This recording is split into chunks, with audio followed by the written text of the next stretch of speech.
My son left me alone at an airport in a foreign country without money, without documents, without hope. He wanted to get rid of me once and for all so he could take my house for himself. But when he opened the door to the house, I was already standing there smiling. Oh, you're back. I have a surprise for you. That surprise ruined his whole life. Before we continue, please subscribe to the channel and write in the comments what time it is where you are now. I returned from the restroom to find them huddled together like conspirators. Michael and Emma, heads bent close, whispering with an urgency that stopped the moment I approached. They sprang apart as if I'd caught them doing something shameful. Everything okay? I settled into my seat at gate 12, watching them. You two have been quiet this morning. Michael didn't look up from his phone. Fine, just tired from the trip. Emma's smile was too bright, too sudden. We're just ready to get home. Can't wait to sleep in our own bed. We still had 90 minutes before our flight to Portland. The week in Playa del Sol had been good. Beaches, dinners, the kind of family time I thought we'd lost after Michael's mother passed. But something had shifted this morning. The air between us felt thick wrong. I watched Michael's thumb scroll across his screen without reading anything. Emma fidgeted with her boarding pass, folding and unfolding the paper. Neither of them looked at me. 20 minutes later, Michael stood abruptly. Dad, we need water and some snacks for the flight. You know what we all like. Can you grab stuff? I started to rise. Sure, we can all go. No, you go. He pressed a $50 bill into my palm, his fingers cold despite the terminal heat. I need to make a work call and Emma has to hit the restroom. Here's $50. The insistence in his voice didn't match the simple errand. He stepped back, creating distance, his eyes fixed somewhere past my shoulder. I looked at Emma. She was already staring at her phone. All right, I took the money, felt it's Christmas. Be right back. The airport shop was small, tucked between a currency exchange and a coffee stand. I took my time studying the shelves. Michael liked the expensive imported water, the kind with the blue label. I grabbed 3 bottles. Trail mix for Emma. She always wanted the one with dried cranberries protein bars for me. The checkout line moved slowly. A family ahead of me had 2 crying children and a stroller blocking half the aisle. 12 minutes passed, maybe 14. I rounded the corner back to gate 12 with the plastic bag in hand. The seats were empty. Not just empty, cleared. No backpacks, no jackets, no sign anyone had been sitting in seats 7, 8, and 9. Other passengers occupied different chairs, now scrolling phones, reading magazines, oblivious.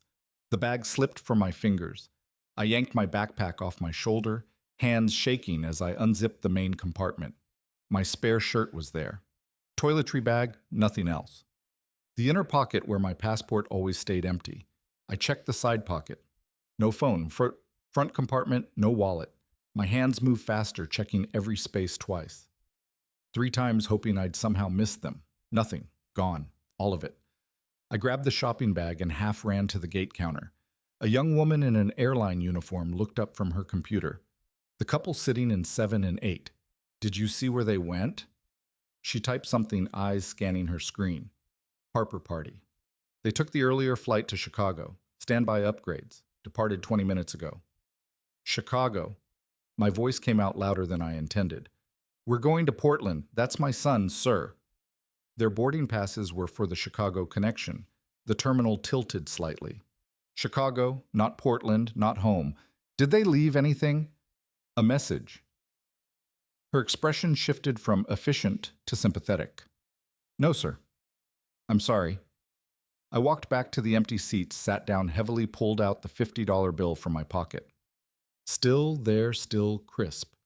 The only money I had in the world right now. $50. He gave me $50 and took everything. The plastic bag sat on the chair beside me. 3 bottles of water, including the expensive one Michael preferred. Trail mix protein bars.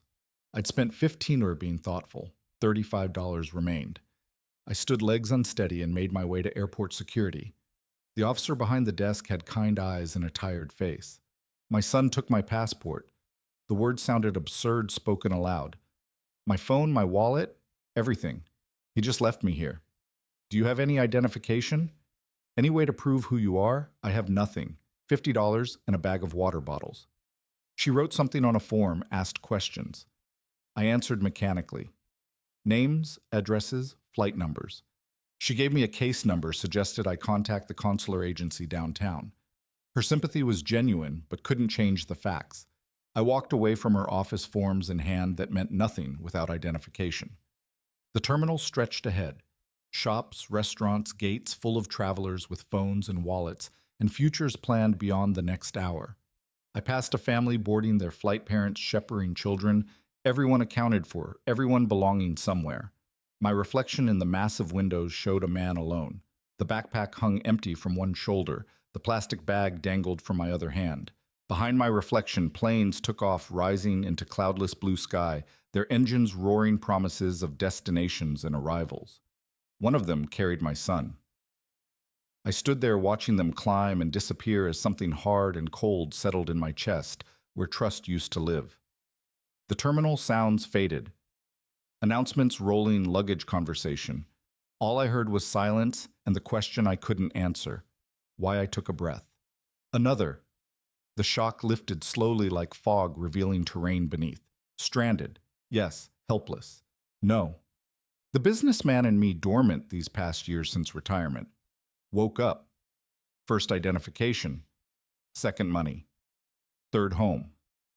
I created a mental checklist the way I used to before board meetings. The information desk directed me to the consular agency. I walked there 20 minutes through streets where tourists haggled over silver jewelry and locals sold fruit from carts. The office was small, efficient flag on the wall. Photos of the president. A woman at the desk looked up as I entered. Tell me what happened, Mr. Harper. Start from the beginning. Her name was Sophie Miller. I sat across from her and explained it all. The vacation, the airport, the empty seats. My son left me at the airport, took my passport, my phone, my wallet, everything. She waited, pen poised over a form. My son did this. He's been living in my house rentry for 2 years. I think he wants to keep it. Something shifted in her expression. Professional distance giving way to something personal. She set down her pen. We can issue an emergency passport. 3 business days minimum. Requires a police report and payment of $100.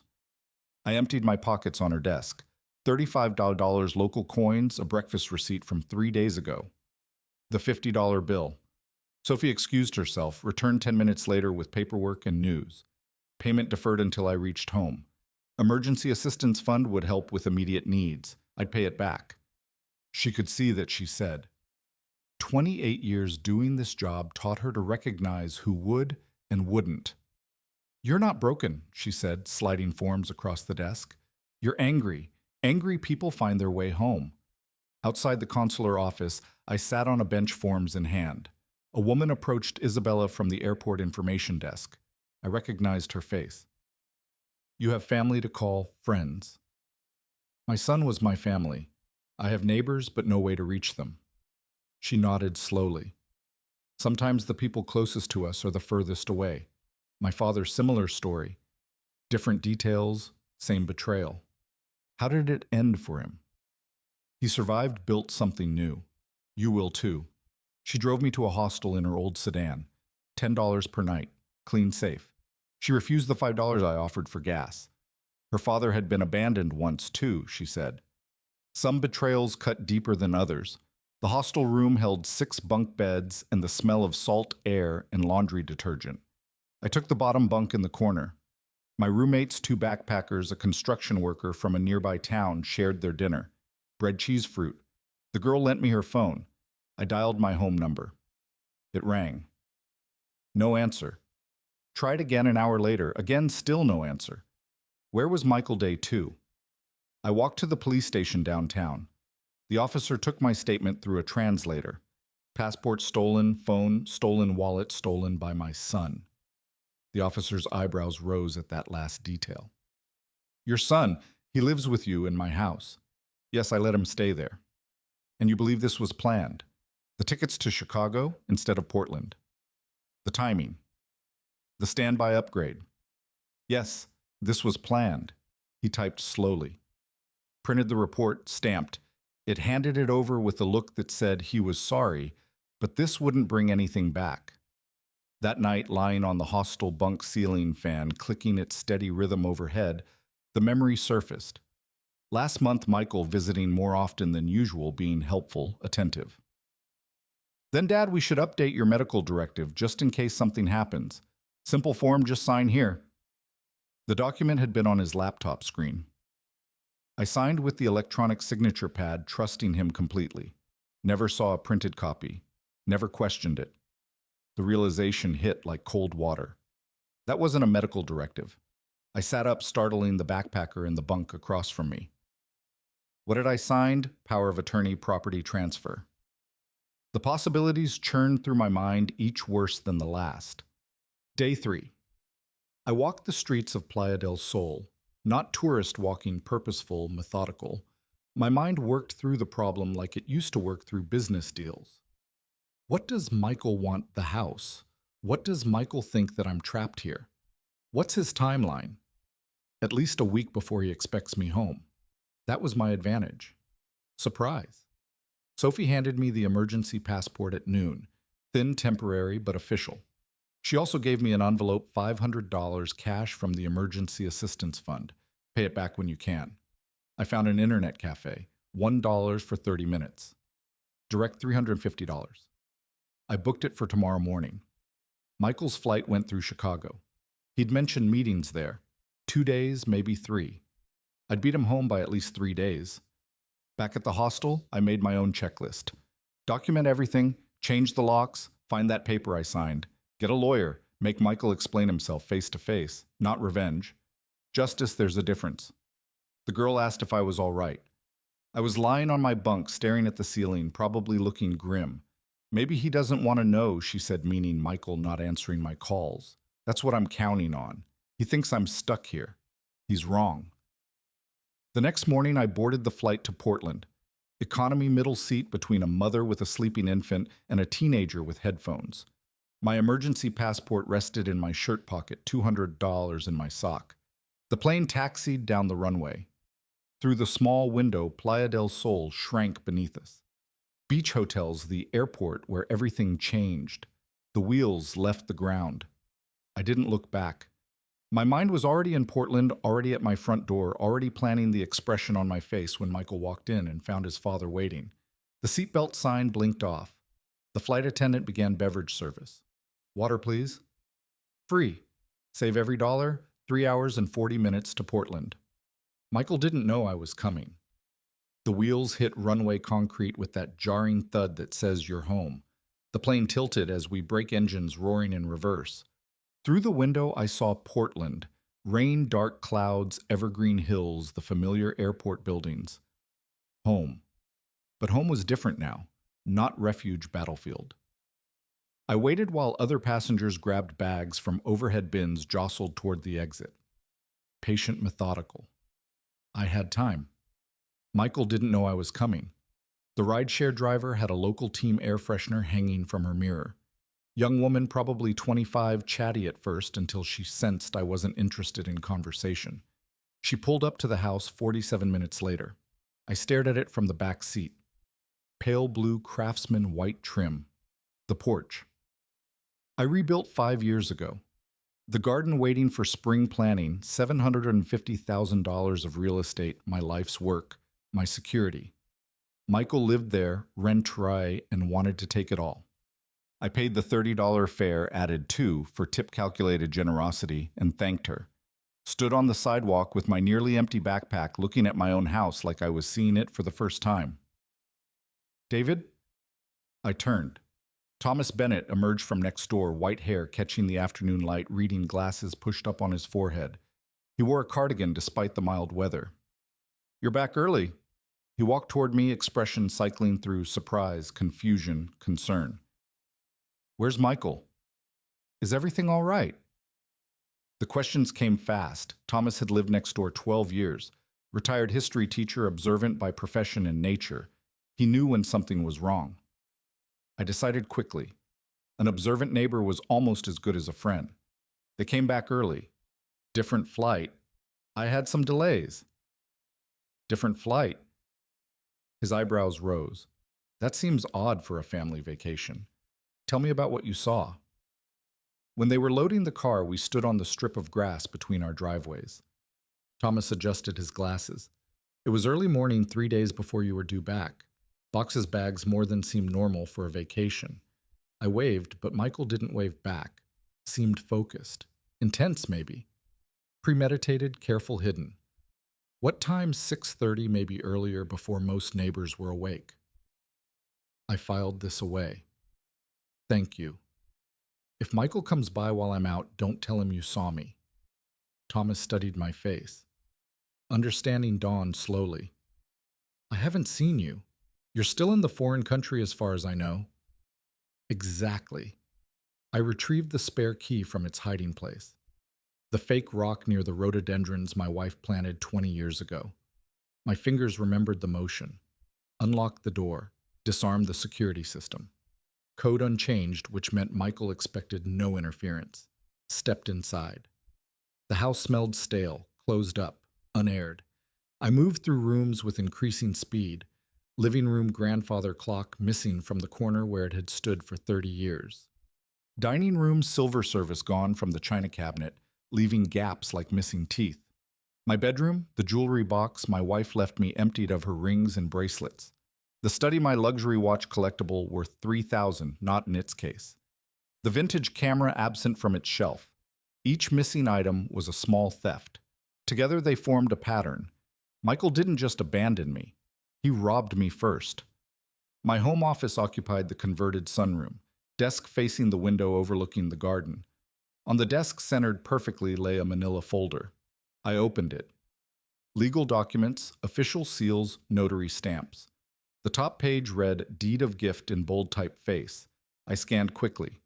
Property address mine, grantor, David Harper. Grantee Michael Harper.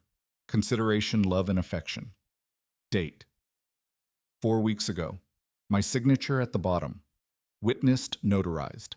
My hands didn't shake. They should have. Instead, they were steady cold. The anger wasn't hot anymore. It was frozen solid, sharp enough to cut. I walked back outside. Thomas was watering his plants, but I could tell he was waiting. Can I borrow your phone? He handed it over without questions. I photographed everything. Every empty space where valuables used to sit, every gap on shelves, the open watch case, the missing camera, the desk drawer, the deed of gift from every angle. Evidence I learned in business. Document everything. Assume nothing. Trust nobody. Thomas stood on his porch while I worked. When I returned his phone, he asked, David, if you need anything. If there's trouble, but I'm handling it. Inside again, I picked up the landline. Still worked. Called my bank. This is David Harper, account ending in 1234. I need to verify there's been no unusual activity. Security questions. Mother's maiden name. First car. Street. I grew up on. The representative checked. Everything looks normal, sir. Last transaction was 4 weeks ago. Automatic utility payment. No attempts to add authorized users or change beneficiaries. No, sir. Your account settings are unchanged. One small relief. Michael took objects, took the house on paper, but hadn't drained the money. Maybe didn't have time. Maybe planned to do it later. Another small advantage. I still had resources. I sat at my desk, the deed of gift in front of me, and remembered. 1 month ago, Tuesday, Michael brought lunch sandwiches from the deli I liked. We ate, talked, laughed about nothing important. Then Dad, I updated some documents for you. Medical power of attorney living, will that stuff. You should review and sign just to be current. His laptop was already open. Document on screen. Signature pad connected. I signed electronically trusting. Never saw a printed copy. Never questioned what it actually said. That Tuesday, that sandwich, that signature, that's when I lost everything. I stood alone in my living room as darkness gathered outside, spoke to the empty house. You thought I'd be stranded. You thought I'd be gone long enough for you to establish possession. My reflection stared back from the darkened window. You thought wrong. Morning light came through the east kitchen window, cutting across the table where I sat with instant coffee in a chipped mug. The list I'd made the night before lay in front of me, items, crossed off new ones, added priorities, circled twice. Top of the list, lawyer. I'd spent the previous evening on Thomas's borrowed laptop searching 3 real estate attorneys downtown, all experienced in property disputes. Olivia Lee's name appeared most often in successful case outcomes. At 8:00 exactly, I dialed her office. A receptionist answered, professional and practiced. I asked for a consultation, said it was urgent. She began offering dates next week. My son stole my house. I have the document. I need help today. Silence on the line. Then, hold, please. 30 seconds passed. A different voice came on. This is Olivia Lee. Tell me what happened. I gave her the condensed version hitting key facts. She asked 3 questions. Is the document notarized? Yes. Is your signature genuine? Yes. Did you know what you were signing? No. Come in at 11:00. Bring the document and any identification you have. I prepared for the meeting like a business presentation, gathered everything. The deed of gift, emergency passport, bank statements, photos of stolen items. Thomas's written statement about seeing Michael load cargo. Organized chronologically in a manila folder. Dressed carefully, pressed shirt, slacks, jacket. Appearance mattered. People judge credibility by presentation. Her office was downtown 20th floor, corner view of the Sound. Olivia Lee was smaller than I expected, maybe 53 precise in movement and speech. Gray streaked black hair pulled back severely. The office smelled like paper and printer toner. Law books lined 2 walls. She gestured to a chair across from her desk, worn leather, shaped by countless clients with countless problems. I sat, placed the deed of gift on her desk like evidence at trial. She put on reading glasses, began examining it. Expression didn't change, but her pen moved faster, making notes. 5 minutes later, she looked up. This is a properly executed deed of gift. The notary seal is legitimate. The language is standard. Your signature appears genuine. Is it? I nodded. Then legally, as of the date on this document, your son owns your house. The words hit like physical blows. However, and that word carried weight. If you can prove you were deceived about the document's nature, we can argue fraud. She swiveled her computer monitor toward me. The deed of gift filled the screen, enlarged. Walk me through the signing. What exactly did your son tell you? He said it was updating my medical directives. Power of attorney if I became incapacitated. Made sense. I'm 63. Did you read the document before signing? It was on his laptop screen. Small text. He scrolled through it quickly. Said it was standard language. And you never received a signed copy. Never. I assumed it was filed with his records for emergencies. Her pen flew across the notepad. That's our angle. Misrepresentation of document contents. Concealment of true nature. Hey. She made copies of everything returned originals, scanned the deed, enlarged the notary section. This was done carefully, professional, premeditated. She pointed at details on the screen. The notary's name is visible here. I'll need to interview them. She typed notes rapidly. This will cost money. Retainer court fees, possibly expert witnesses. Are you prepared for that? I sold a business 3 years ago. I have resources. This is worth every dollar. What will this cost? Realistic numbers. Retainer today, $4,000. If it goes to full trial, $15,000 to $30,000 more. Maybe higher if he fights hard. I didn't hesitate. I'll write the check. What are our odds if we can prove deception 60-40 in your favor? Maybe better with the airport abandonment adding context. But fraud is hard to prove. I'm not walking away from my house. I didn't think you were. That's why I cleared my schedule. The police station came next. East Precinct, afternoon. Fluorescent lights scuffed linoleum metal chairs. I filed formal complaint. Theft of property from airport. Stolen passport wallet. Phone stolen items from home. The officer taking the report was young, probably late 20s. She typed slowly. The suspect is your son. Yes. And he lives with you. In my house, yes. The house he's trying to steal. She looked up at that. This is a civil matter, sir. We can take the report about stolen items, but property disputes go through courts. I kept my voice level. The theft happened in the foreign country. The stolen items have serial numbers. That's criminal. She typed faster, asked for serial numbers. I provided them. Watch and camera documented for insurance. She asked about the silver service value. I estimated conservatively. $4,000. 90 minutes later, she handed me a case number. Someone will follow up, she said, tone suggesting I shouldn't hold my breath. Back at Olivia's office, I watched her work typing rapidly, printing, signing, gathering documents. Motion to invalidate deed of gift based on fraud and undue influence. The header read, I'm requesting expedited hearing given the living situation dispute. She collected pages, stapled them. Your son will be served with these papers. He'll know you're back. He'll know you're fighting. Good. I want him to know. The locksmith arrived at 5. Company van toolbox, professional demeanor, middle-aged man named Jack. These are good locks. Lasted well. Why the change security upgrade? He worked efficiently. Front door, back door, garage entrance, new keys, new deadbolts, new security. None of my business, Jack said, installing the front deadbolt. But the old keys won't work anymore. If someone has copies, that's the point. Understood. These new ones are pick-resistant.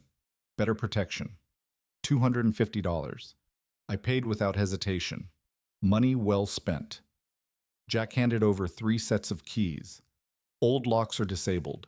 Nobody's getting in with old keys. I tested each lock twice. Solid. Secure. My house again. After Jack left, I walked through each room testing the new locks. Key turned smooth. Bolt slid home. Perfect. I pocketed 1 set, hid the second in a new location, kept the third on my desk. Then I moved furniture not rearranging exactly, claiming push the couch 6 in rotated dining chairs. Small changes, but changes marking territory, making the space mine again. Evening settled over the neighborhood. I stood at the front window, new locks secure behind me. Legal documents filed, police reports submitted. My house, my fortress, my battleground. Across the street, lights flickered on in neighbors' homes. Normal lives continuing. My life hadn't been normal since the airport. Might never be normal again. The new phone I'd bought sat silent on the coffee table. No calls. Michael didn't know this number.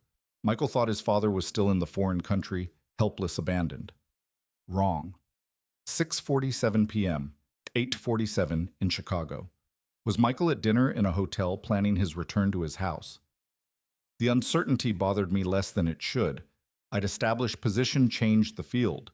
When Michael came back, everything would be different. I moved to the kitchen, opened the refrigerator empty except for condiments and expired milk. Tomorrow, I'd shop Restock Live. Tonight, instant coffee and frozen bread would do. I carried another cup back to the window. The street was quiet, no cars approaching. Not yet. I sipped coffee, watched, and waited for the confrontation I knew was coming. 2 days passed. I spent them preparing. Documents organized on the coffee table, new keys in my pocket, phone charged, recording app tested and ready. I moved through the house like a general inspecting fortifications, checking windows, testing locks, claiming territory. Late afternoon on the second day, I heard a car door slam outside. I moved to the window, parted the curtain 1 inch. Michael's silver sedan sat in my driveway. He stood beside it, staring at the house. Even from inside, I could see confusion dawning on his face. Emma emerged from the passenger side, looked toward the front door, whispered something I couldn't hear. I let the curtain fall, counted to 5, waited for the doorbell or knock. Instead, I heard a key scraping in the lock. Once, twice, 3 times harder. The old key useless now. Michael cursed quietly. Emma's voice came through the door, sharp. What's wrong? Lock's jammed or something. More scraping. Metal on metal. Nothing turning. Then silence. Footsteps moving around the house. They were checking the back door. I heard them try that lock too. More confusion in their voices audible through walls. They returned to the front porch. Call him, Emma said. He doesn't have his phone. We have his phone. But he tried anyway. Somewhere in the house, my old disconnected phone buzzed once, died. My new phone rang, unknown number. I answered on the 3rd ring. Yes, Dad? Is that you? It is. Where are you? I've been trying to reach. I'm home, Michael, inside the house. Your keys don't work anymore. Dead silence. Then what? How did you... When did you 3 days ago come to the front door? We need to talk. I opened the door but stood in the frame, not inviting them in. Michael looked exhausted, wrinkled, closed. 2 days of travel visible on his face. Emma stood slightly behind him, eyes sharp assessing. Michael tried his concerned son expression. Dad, thank goodness you're safe. We were so worried. What happened at the airport? We looked for you everywhere. I raised my hand. He stopped. I know what happened. You sent me to buy water. You flew to Chicago. You took my passport, my phone, my wallet, my money. You abandoned me in the foreign country with nothing. His mouth opened closed. No words came. I stepped aside just enough to reveal the coffee table through the doorway. Legal documents stacked neatly. I have something to show you. I picked up the top document, held it so they could see the header. Motion to invalidate deed of gift based on fraud. Michael's face went pale.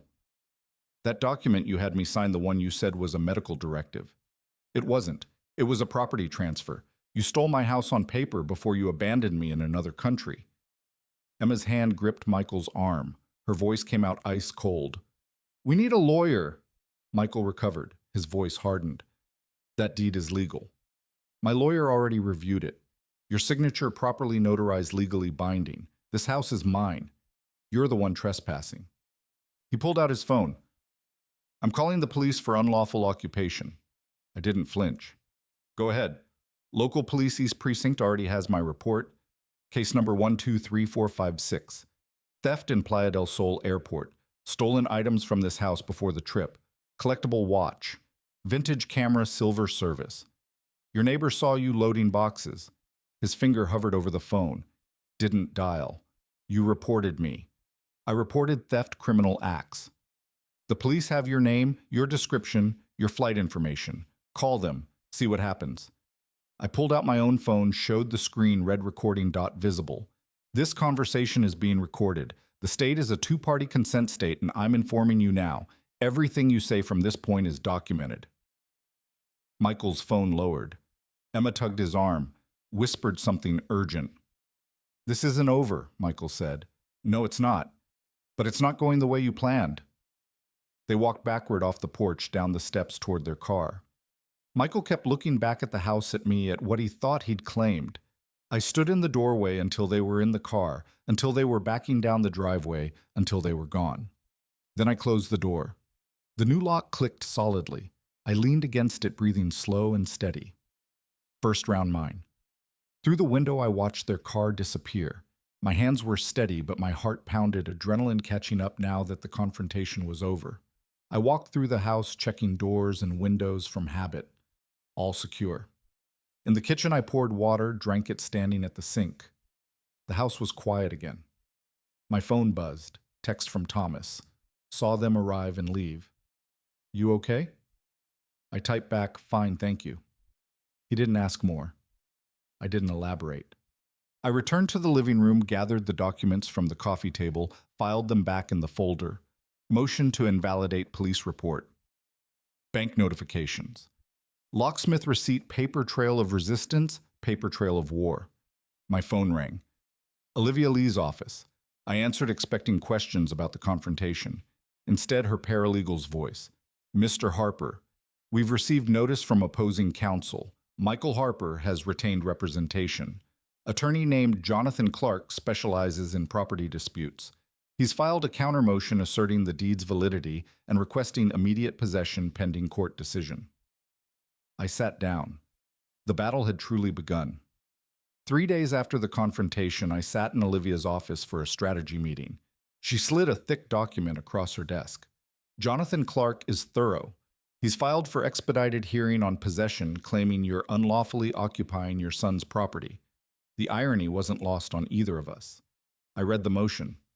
Legal language, but the message was clear. Michael was fighting back hard. Clark is good. Olivia refilled her coffee, gestured to offer me some. I shook my head. He's reframing the entire narrative. You become the unreasonable parent. Michael becomes the victim. But the facts, the foreign country, the theft, the deception, facts matter, but so does presentation.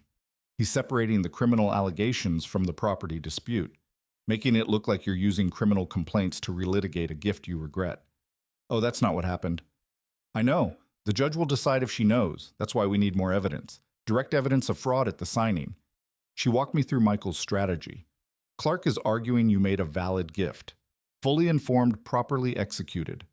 His position is that you regretted it after the fact. Maybe because you had a falling out. Maybe because you're confused about what you signed. He's not acknowledging the foreign country incident in his filings. He's treating this as pure property dispute, ignoring the criminal context. She paused. It's smart. It simplifies his argument. I felt the ground shifting, the narrative being rewritten, my abandonment becoming family, disagreement, my stolen house becoming regretted gift. 1 week after the confrontation, Olivia called with worse news. Michael has filed emergency motion for immediate possession. His argument, he's homeless living in hotel, while his legal property is occupied by someone who gave it to him. The motion cited financial hardship, hotel costs, draining resources, legal ownership via the deed, irreparable harm from being unable to access his property. It's manipulation, Olivia said, but judges sometimes grant possession pending litigation, especially if ownership documents appear valid. We need to counter this fast. I authorized another $2,500 retainer. The costs mounted like water rising. Thomas mentioned the social media attack awkwardly one evening over the fence between our yards. David, I don't believe it, but people are talking online. Your daughter-in-law posted something. I didn't have social media accounts. Thomas showed me on his phone Emma's post, carefully worded, heartbroken. My husband's father gave us his house, then changed his mind and locked us out. We're homeless while he lives in our legal property. Family shouldn't treat family this way. Comments below. Dozens split between support and suspicion. Some friends from my past asking what was happening.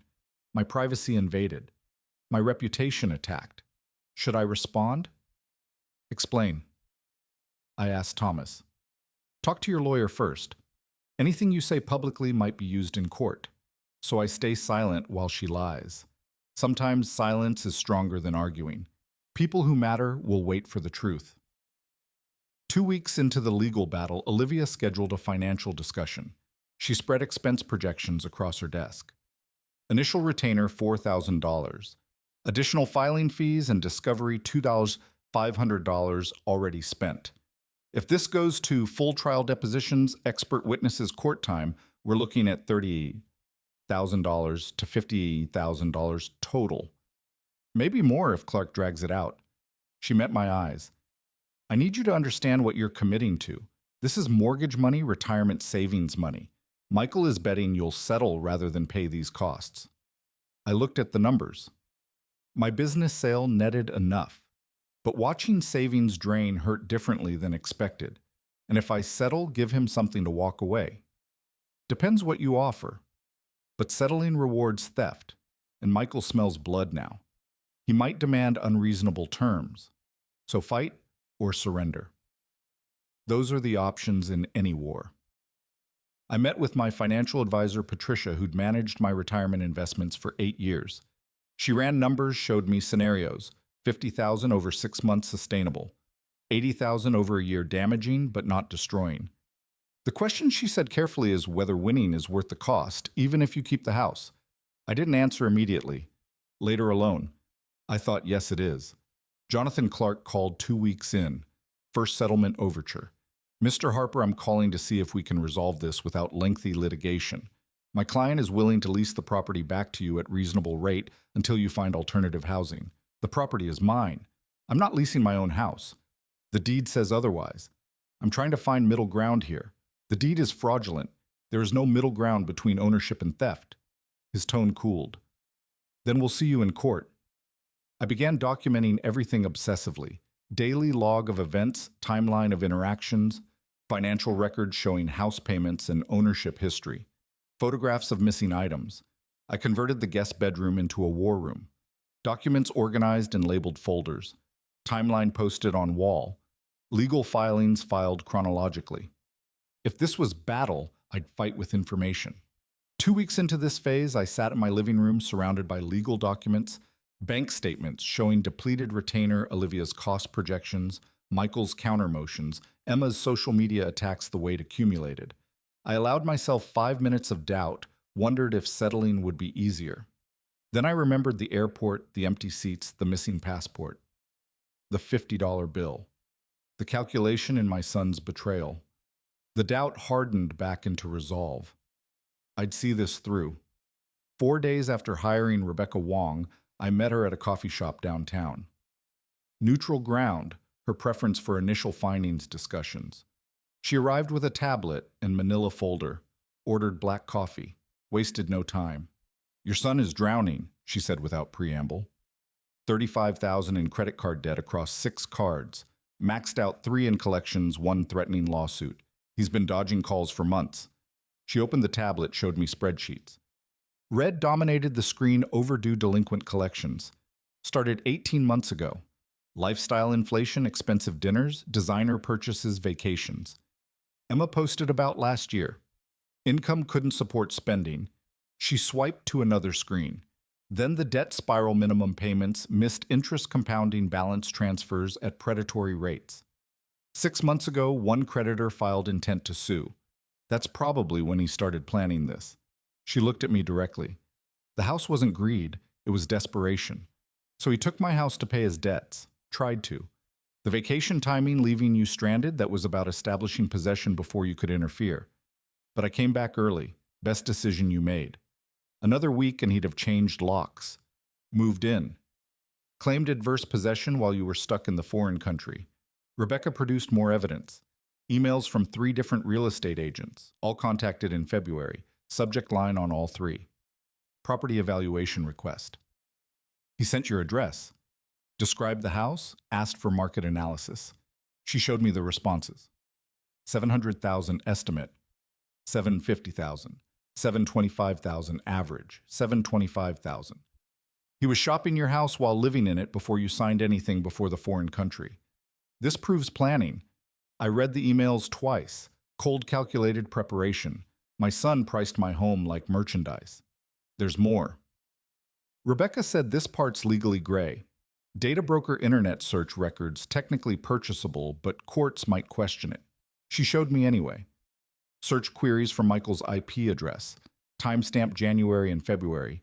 How to convince parent to transfer property. Deed of gift versus quit claim deed. Can property transfer be reversed? What happens if someone abandons elderly person abroad? That last one, dated February 18th, made my stomach turn. Michael was researching abandonment 6 weeks before doing it. 2 days before the preliminary hearing, Olivia reviewed all new evidence in her conference room. The financial desperation establishes motive. The realtor contacts establish premeditation. The search history. She paused. That's powerful but potentially inadmissible, depending on how it was obtained. We'll include it in our brief, but be prepared for Clark to challenge. She organized documents into presentation order. You'll testify about the signing. Describe exactly what Michael told you, how the document was presented, that you never saw printed copy. Then we hit them with the planning evidence. Olivia drilled me on testimony. Mock cross-examination, her paralegal playing Clark. Mr. Harper, you signed this document, correct? Yes, but no buts. Yes or no? Olivia stopped us. He'll try to reduce you to yes, no answers. Resist that. Judge Hayes allows witnesses to explain. Use that. We practiced for 2 hours. My answers got sharper, clearer, less defensive. The hearing arrived. Local courthouse department, 15 late April morning. Judge Victoria Hayes presiding. Mid-50s. Reputation for no-nonsense efficiency. I sat at plaintiff table beside Olivia. Across the aisle, Michael, Emma, and Clark. First-time father and son in same room since the porch confrontation. Michael didn't meet my eyes. Olivia presented opening arguments. Fraudulent transfer through misrepresentation. Elder exploitation. Criminal abandonment context. Clark countered. Valid gift, proper execution. Plaintiff's remorse dressed as fraud claims. Judge Hayes listened without expression. Mr. Harper, you'll testify first. I took the witness stand hand on Bible. Do you swear to tell the truth? The whole truth? Nothing but the truth, I do. Olivia guided me through chronology, my relationship with Michael, allowing them to live rent-free the February document signing. What did your son tell you about the document? He said it was an update to my medical power of attorney standard language about health care decisions if I became incapacitated. He said I should sign it to be current. Did you read the document thoroughly? He displayed it on his laptop screen, small text. He scrolled quickly, said it was standard boilerplate. I trusted him. He's my son. Clarks cross-examined aggressively. But you did sign it, Mr. Harper. Yes. You're educated, ran a business for decades. Yes. Capable of reading legal documents. Yes. Yet you claim you didn't understand what you signed. I didn't flinch. I understood it was presented as a medical directive. I didn't know it was actually a property transfer until I found the recorded deed weeks later. Clark pivoted. Isn't it true you had a disagreement with your son after this trip? There was no disagreement. There was abandonment and theft. Judge Hayes. Answer the question as asked, Mr. Harper. Olivia presented the investigation evidence, financial records showing Michael's debt, emails to realtors, timeline of planning. Clark objected repeatedly. Relevance. My client's financial situation doesn't invalidate illegal property transfer. Olivia argued establishes motive for fraud, Your Honor. Shows this wasn't a gift but a scheme born of financial desperation. Judge Hayes reviewed documents, made notes. I'm ordering expert examination of the signing circumstances. Independent notary expert to evaluate whether proper protocols were followed. Both parties will make experts available. Hearing continued for 6 weeks pending expert report. I drove home from the courthouse thinking about Michael's face during testimony. Pale, rigid eyes fixed on the defense table. His son didn't testify. Clark advised against it, probably. Smart lawyering. Why put someone on the stand who might crack Thomas called as I pulled into my driveway? How did it go, ongoing? Judge ordered more investigation. That's good though, right? She's taking it seriously. Yes, but seriously doesn't mean quickly. Inside I found Olivia's message on voicemail. Call me when you can. Development in the case. Not urgent, but interesting. Her tone suggested something worth discussing. I dialed her back. Time to learn what comes next in this endless battle. 2 days after the preliminary hearing, Olivia's development became clear. Clark filed motion for psychological evaluation. Arguing my age and possible cognitive decline affected my understanding of the document I signed. I sat in Dr. Natalie Brooks' office for court-ordered assessment. This evaluation is requested by opposing counsel. She explained professional and neutral. They're suggesting cognitive impairment affected your ability to understand legal documents. I'll assess memory comprehension decision-making capacity. The results go to both attorneys and the court. I understood the implication. Michael's lawyer was calling me mentally unfit. Let's begin with some memory exercises. 2 hours of testing, short-term memory recall. Remember list of words. Repeat back. Long-term memory. Describe business career, significant life events, cognitive processing, solve puzzles, identify patterns. I'm going to read you a list of 10 words. Try to remember as many as possible after hearing the list. Hospital, television, curtain, flower, envelope, sidewalk, piano, thunder, basket, mirror. That's all 10 in order. Excellent recall. Now tell me about a significant decision you made in the past 5 years. I provided detailed chronology, selling my business, supply company I built over 30 years. Had offers from 3 buyers. Evaluated each based on price terms and what would happen to my employees. Sold to the buyer offering best outcome for everyone.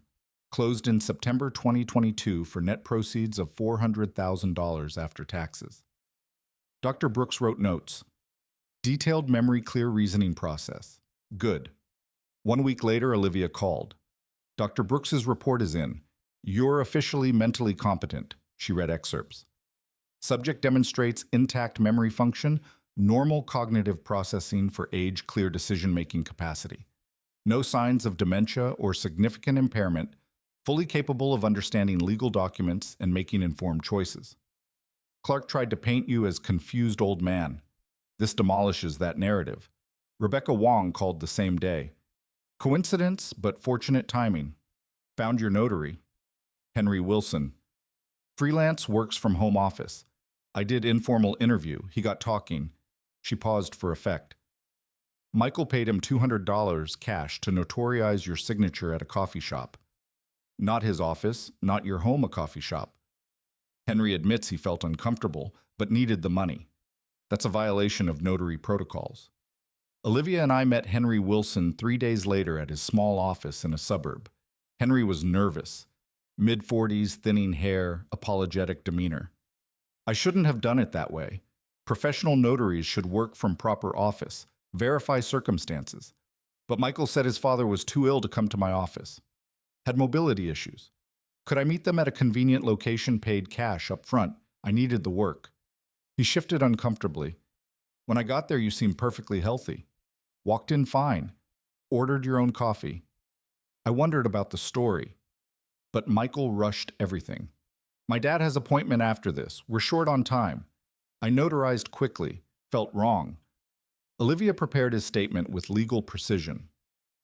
I, Henry Wilson, licensed notary public in the state, hereby attest that the statement detailed the coffee shop meeting, the cash payment, Michael's rushed insistence, the procedural irregularities. You understand this likely ends your notary business? Olivia asked. Henry nodded. I understand, but what I did was wrong. I should have refused. One evening, Thomas knocked on my door. Emma called me, asked me to pass message to you. She says you won't answer Michael's calls. I hadn't blocked Michael's number after the confrontation. What message? Thomas looked uncomfortable. She's offering to settle. They'll sign quitclaim deed, return the house legally to you in exchange for $150,000. One-time payment. They walk away. Case ends. $150,000. Quarter of the house's value. She said to think about it, consider the legal costs you're facing. This ends it now. My answer was immediate. No. Tell her no. I discussed it with Olivia the next morning. She was unsurprised. They're seeing the evidence accumulate. Psychological report, notary statement, financial desperation, premeditation proof. Emma is smart enough to know they're losing. $150,000 is her exit strategy. She met my eyes. But if we win fully, you get your house free and clear. If you settle, you pay them a fortune for stealing from you. We're not settling. I'm not paying ransom for my own property. Rebecca delivered her final investigation report. Comprehensive document summarizing everything. Cost $1,500, but worth every cent. Olivia filed it as supplemental evidence. This is devastating to their case. 3 weeks passed. Intense preparation. Olivia filed all new evidence with court. Clark filed counterarguments. The legal battle became paper war. I was into the case for $20,000 now. 4 days before the scheduled hearing, Olivia called with urgency. I hadn't heard before. Judge Hayes moved our hearing up 2 days from now. She's reviewed all evidence and wants oral arguments immediately. Is that good or bad? Unknown. But judges don't expedite cases they plan to dismiss. She's seen something that demands quick resolution. A pause. Be ready. This might end soon, one way or another. Judge Hayes entered. The bailiff called. All rise. Everyone stood. She sat. Everyone sat. Choreography of justice. Olivia leaned close. Remember, whatever happens in the next few hours determines everything. I nodded. Didn't need the reminder. Hayes reviewed her notes, looked up. I've examined all submitted evidence. This hearing will address the motion to invalidate the deed of gift based on fraud. Mr. Clark, you may begin. Clark stood, adjusted his tie, addressed Hayes directly. Your Honor, this case is simple. Adult son, aging father, legitimate estate planning conversation. The father signed a deed of gift.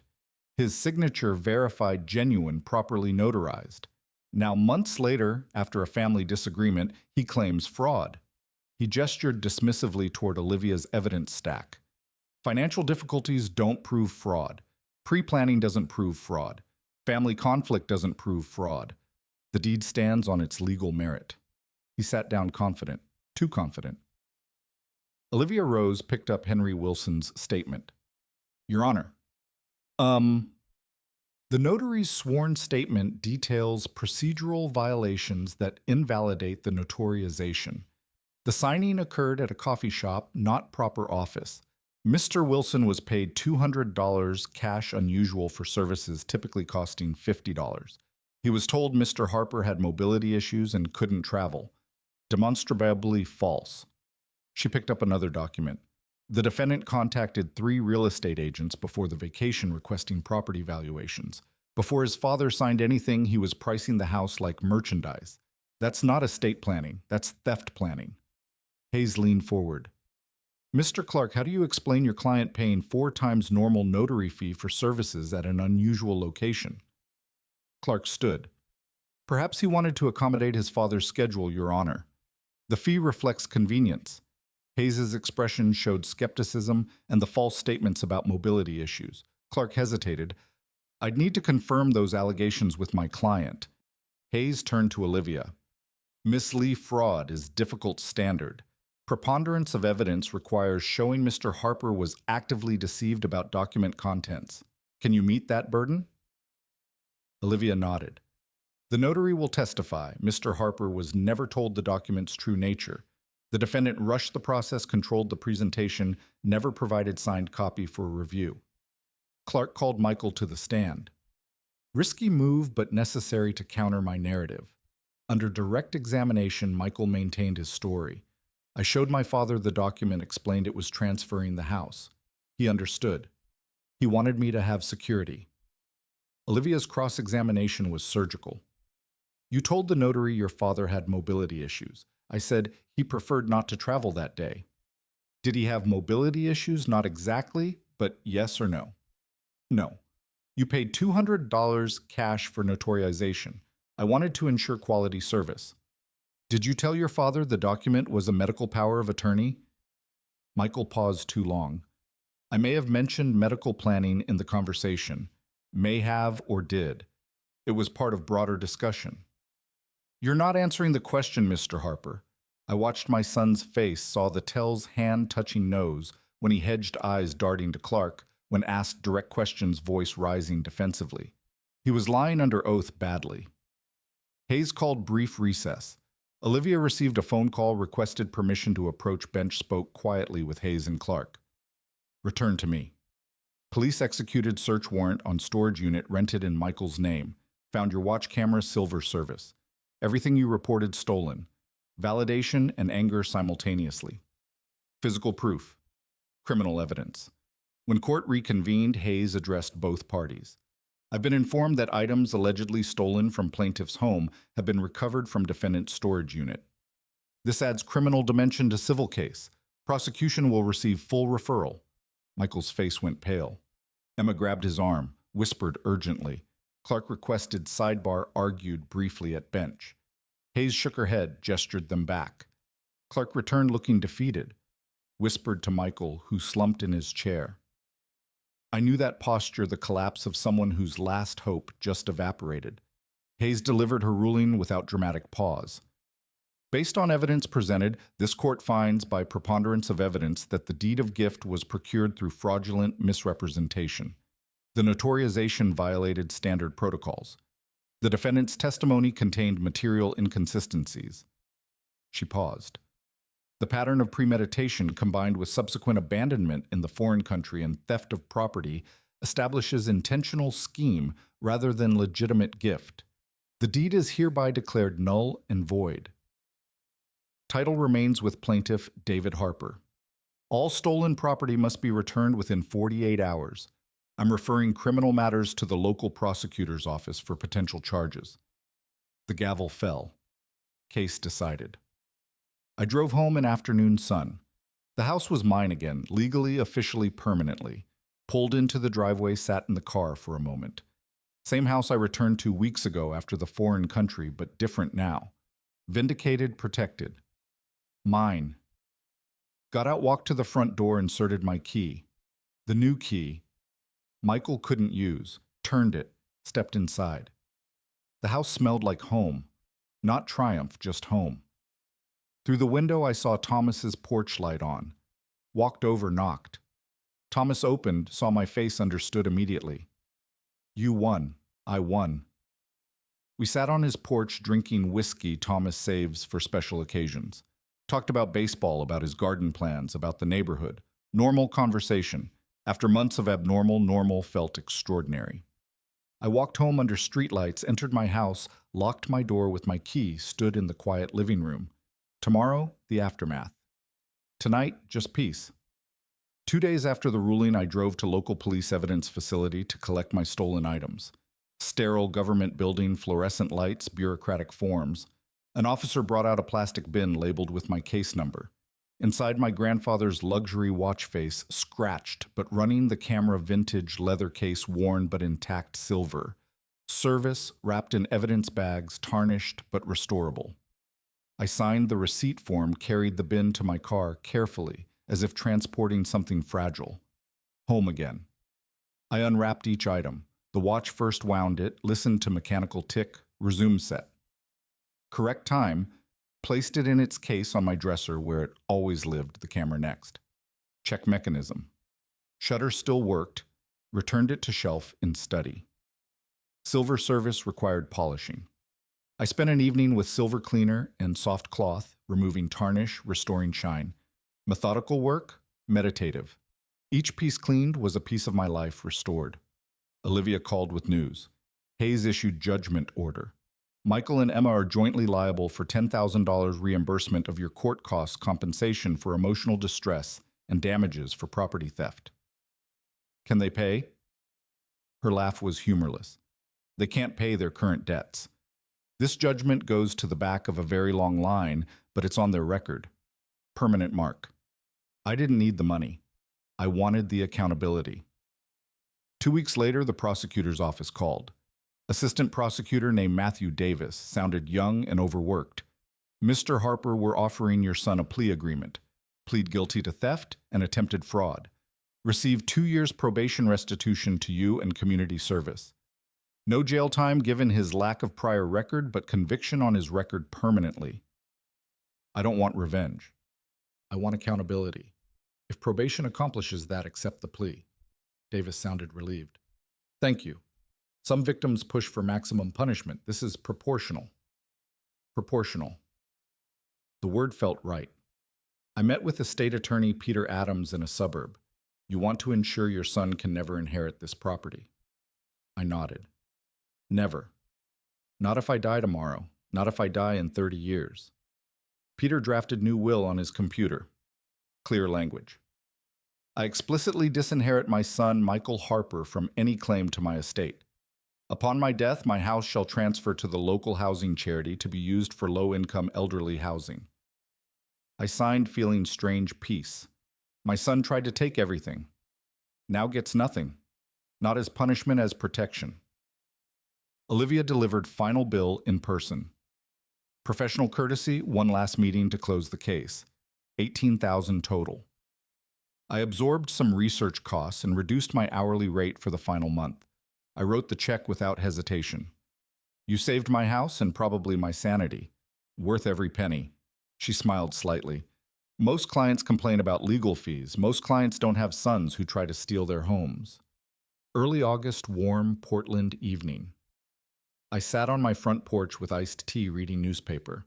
Down the street, a moving truck backed into the apartment complex. Curiosity pulled me to watch. Saw furniture being loaded, cheap pieces, some I recognized from Michael's room years ago. Then saw them. Michael carrying boxes, Emma directing movers with sharp gestures. Eviction. Couldn't afford rent anymore. I stayed on my porch, partially hidden by rose bushes. Watched my son's life collapse into cardboard boxes in a rental truck. Michael looked thinner, older, defeated. Loaded boxes, mechanically no energy. Emma got in the truck passenger seat. Didn't help. Michael climbed into driver's seat. Truck pulled away. Gone. I sat in silence, processing what I witnessed. I won. Justice happened. My sun was destroyed. None of it felt good. It just felt done. Later, Thomas came over, saw the moving truck. That was them, wasn't it? Yeah. Evicted for non-payment. How do you feel about that? Empty. Not happy, not sad, just empty. You won. That's supposed to feel good. Winning meant my son lost everything. That's not victory. That's survival. Sometimes survival is the only victory available. September approached. Summer faded toward fall. My house stood solid on its neighborhood foundation. My house legally and emotionally. The garden needed attention. I spent a Saturday weeding, planting fall bulbs, preparing for next season. Thomas helped. 2 men working in companionable silence. We drank beer afterward on my porch, watching the street. You ever think about selling, moving somewhere easier? I considered. This house almost got stolen from me. Now that I fought to keep it, I'm not leaving. Fair enough. We sat watching evening arrive. My phone rang. Unknown number. I ignored it. Could be anything. Probably nothing important. My life had returned to peaceful unimportance. Normal problems. Lawn maintenance, grocery shopping, upcoming dentist appointment. No lawyers, no courts, no betrayals. Just life. The ordinary, precious life I defended. The phone stopped ringing. The street stayed quiet. The house stood. I remained on my porch in my home, surrounded by the simple victory of having survived someone else's greed. Justice isn't always satisfying, but it's always necessary. I learned that these past months. Learned it at great cost financially, emotionally, familiarly. Was it worth it? I looked at my house, the pale blue paint, the white trim, the porch. I rebuilt the garden. I tend my house, my life, my terms. Yes, it was worth it. Every dollar, every stress, every painful moment, because some things can't be priced. Some things have to be defended, and some victories, even when they hurt, are still victories worth winning. If you like this story, please like this video. Subscribe to the channel and share your impressions of this story in the comments. To listen to the next story, click on the box on the left. Thank you for watching.